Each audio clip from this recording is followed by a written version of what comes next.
Welcome to part 2 of the MAGNUSON Supercharger 5th Gen Toyota install video. In this video, I'm going to show you how to go from this to this.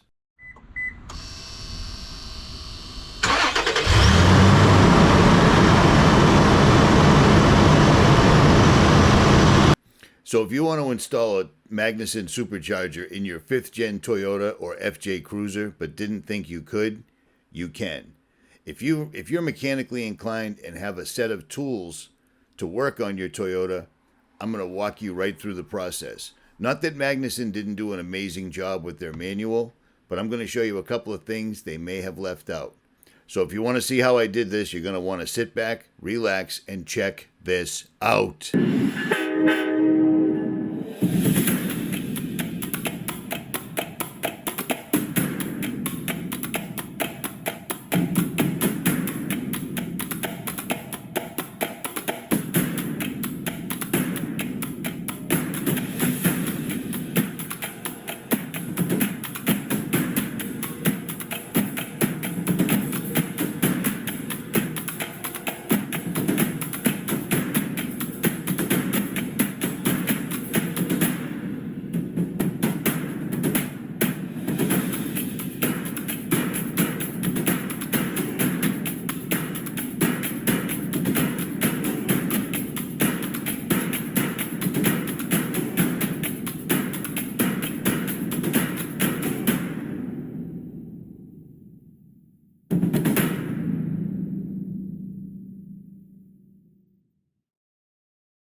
So here's a little bit of my story. The truck on the right is what I started out with, a 2019 4Runner, and the truck on the left is what I built by myself with no outside help in my driveway in 2.5 months during the winter in New England. And I did it with all common hand tools, and the last thing I wanted to do to this truck was install a MAGNUSON Supercharger, and I did.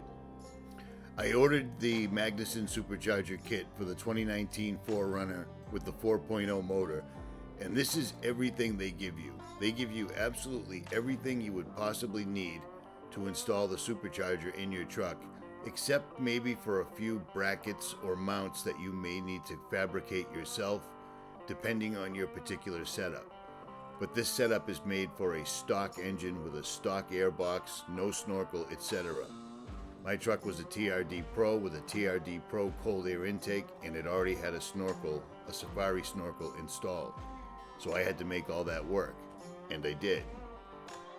Now the only reason I'm making this video is because one doesn't exist, as far as I could find.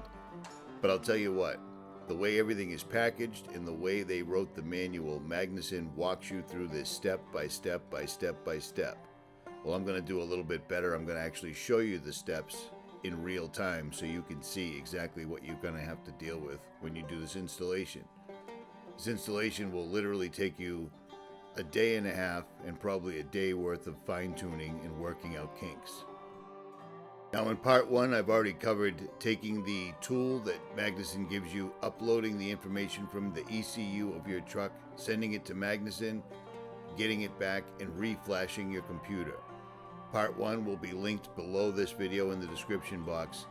This video is going to focus on tearing down your engine in preparation for installing the Supercharger. Part 2. So here we go.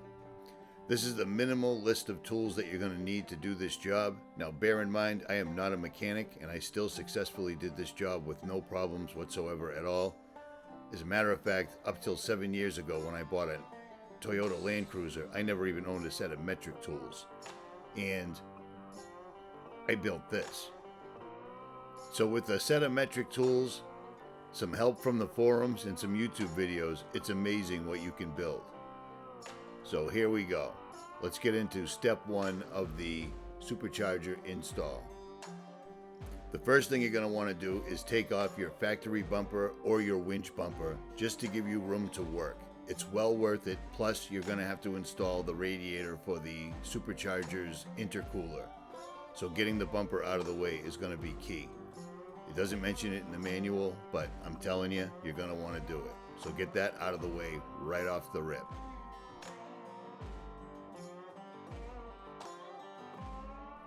The next step is going to be removing the engine cover, and that's pretty easy because it just snaps in place. Pull it up and toss it. You're never going to use that again. The next thing you're going to want to do is remove your negative battery cable. I did that, and then I stuck a piece of rubber between the battery post and the battery post terminal so it didn't accidentally connect while I was installing the supercharger. See that? Easy peasy. For the next step, we got to jump back into the factory manual real quick because it's showing a factory stock air intake system, and in my truck I run a TRD Pro cold air intake, so the instructions are going to vary. But here's the deal: disconnect your mass airflow sensor, disconnect your air box, and remove it from the throttle body. If you don't know how to do that, or you can't figure that out, you shouldn't be putting a supercharger in. So I'm going to give you the benefit of the doubt. But I'll also show you how to remove the TRD Pro cold air intake as well. So just like on the stock intake system, pull the mass airflow sensor plug, unscrew all your couplings that are holding together the intake system. Pretty straightforward. And then you're going to want to remove the air intake box itself. Get the entire thing out of your way. Give yourself some room to work, basically. Now, for those that are running the TRD Pro intake system, I'll show you how to modify it so that it'll work with this new supercharger setup later on in the video, on the install part of the video series. But again, strip everything down, pull the vacuum line on the back, pull the fresh air inlet line on the back, put those to the side because you will be reusing them. And then strip everything right down to the throttle body so that there's nothing of your air intake left inside the engine bay. Takes a little doing on the TRD Pro setup. That's a very tough coupling right there. But if you're patient, you'll get it off. Try not to break things, you know. You want to put this back exactly as you took it apart. That was my goal, and I managed to do it. Just be careful with clips, etc. The next thing you're going to want to do is unplug the throttle body connector right here. Be nice and careful with it. It will come out. Be careful with all your plugs. The last thing you want to do is have to wait around because you broke a plug. Patience will get it out every time, for the most part, and long needle nose pliers. And save that fresh air tube right there and the spring clamps. You will be using it over. The next thing you're going to do is jump under the truck, take a small piece of tubing and put it on the drain outlet on the right hand side under your truck. Put the tubing on with a drain pan, open that up with a set of long needle nose pliers and start draining it out. Nice and easy. Pull the radiator cap off and it'll make the whole process that much quicker. Make sure the radiator is not hot. That should go without saying, I'd like to think. Once again, we got to jump to the manual because I already had this done before I started filming, but you're going to want to remove the trim piece in front of your radiator. Use a small flathead screwdriver to pop the little rivets up, get them out of the way, and remove that entire piece. The next thing you're going to do is take a long pair of needle nose pliers and remove the tool coolant lines that are on the rear of the throttle body. They're held on with spring clamps. They take a little doing to get off, but you can get them off. Long needle nose, the rear of the throttle body, right there. And pull those bad Larrys right off and get them out of your way.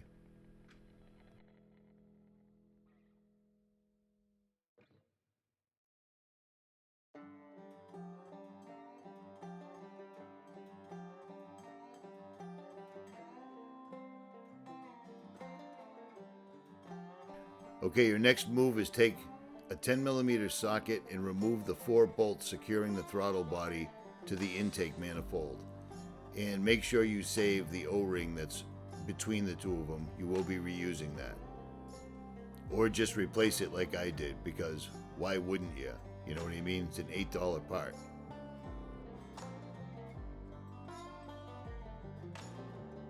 Alright, your next move is going to be disconnecting the evap line. You're going to want to pull the two hoses with the spring clamps off, as well as unplugging the electrical connection. Again, being careful with the electrical connection. You don't want to break any of these, and you don't have to. You just have to be careful pulling them apart.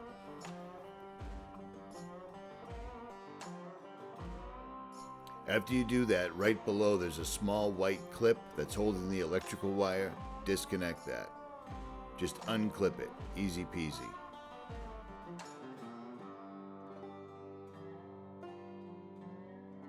Your next step is going to be unclipping the two hose retainer clips that are between the firewall and the back of the intake.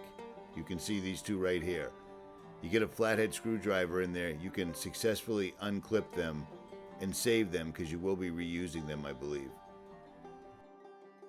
A flathead screwdriver or a small pick will unclip it.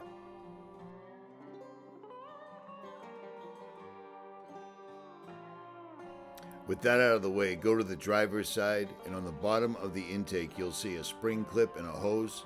Undo that spring clip and remove that hose.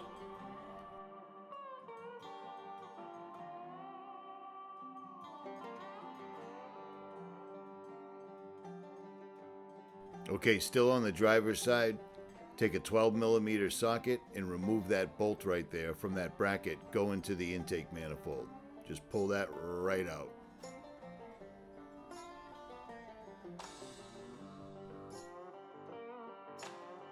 Now on the left front side of the intake manifold, there's another bracket with another 12mm bolt. You're going to want to pull that one out too.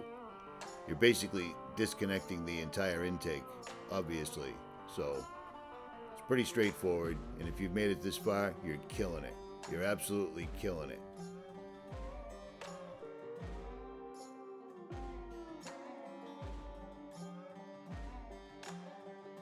Okay, so right here, before I finished disconnecting the intake manifold completely, I dusted everything off with a cordless vacuum. You don't want anything falling in your engine block when you pull that intake manifold off. So be smart about it and dust it, clean it up. Keep this as sterile as you possibly can. You're supercharging it after all.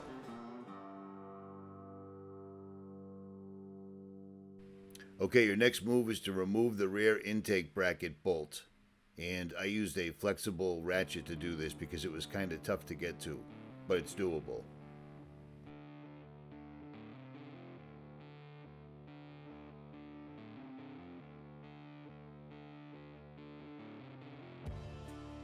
Okay, right here you're going to remove 4 8mm socket head bolts and 2 nuts that are holding the intake to the engine block itself. And then you want to go around and double check, make sure everything is disconnected from the intake manifold, but it will be, or it should be if you follow this video. Get everything out of the way. I suggest having a flexible magnet on hand because you will drop a couple like I did. Makes it easier to get them out of there. Now double check everything is disconnected and have some blue masking tape standing by and pull the exhaust manifold right off and put it to the side because chances are you'll never need it again. And before I started this, I got a new intake gasket because why wouldn't you? Now take some cleaning solvent, clean up the intake area after you remove the gasket, and then tape it up, but don't tape over the studs because you're going to be removing those.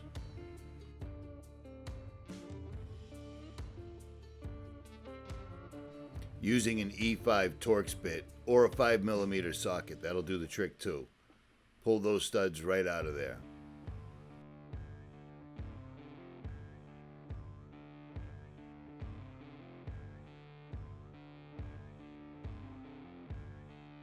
Okay, right here on this bracket on the front of the engine, you're going to use a 12mm socket and remove the bracket holding that wiring loom. You're not going to be reusing the bracket. Okay, right next to your oil fill, there's a bracket that was holding your intake. You're going to take a 12mm and loosen that bracket up, but leave it in place. Just leave it loose. It's right next to your air injection if you have an air injection motor, but it's also right next to the fill cap, as you can see. Leave that bad boy in place. Again, 12 millimeter, you're going to go remove the rear bracket that was holding the intake manifold down. You're going to pull that bracket out and you're not going to be reusing it, so you can shit can it.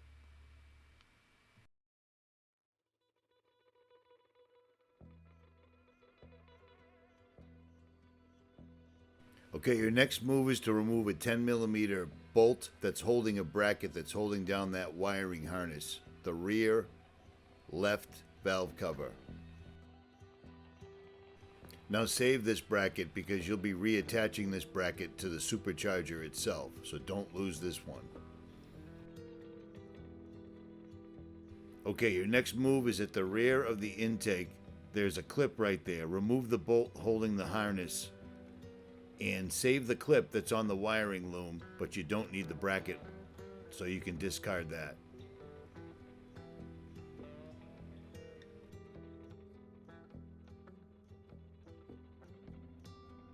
Okay, now on the passenger side, you want to remove this clip that's right next to the firewall. You want to disengage this clip and pop it off. Use a small flathead screwdriver to get inside the clip and disengage it because you're going to be using this over again. It takes a little doing, but you can get it. No worries. I got faith in you. You made it this far. Now you're going to undo the clip and flip it around. It's going to go back on the same wiring loom, but in reverse. And you're going to be putting it back on the same bracket.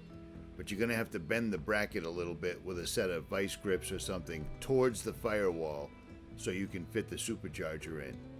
It'll make sense when you're doing it. This is where I got all those cuts on my hands.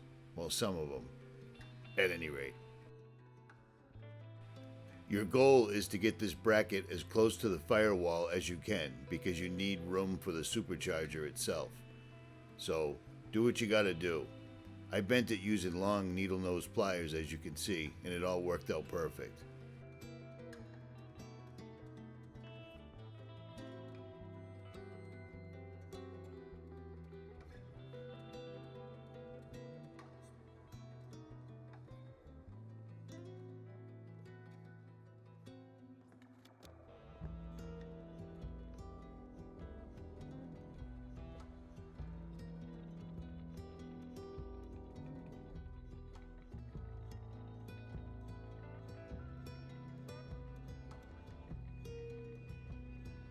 Okay, back over to the driver's side.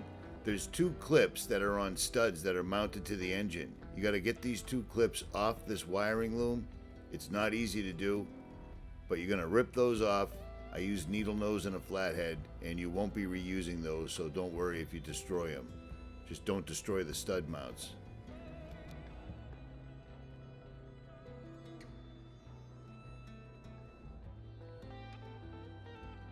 Okay, once those wire clips are out of the way, those studs, you're going to want to remove those as well. These two little guys right here. Yank those right out. And there you go. That's the end of the teardown. Now we're ready to actually install the supercharger. So part 1, 2, 3, and 4 of this series will be linked in the description box below. And don't forget to hit that like, share, and subscribe. Leave a comment below, and I will try to return the favor. I am out.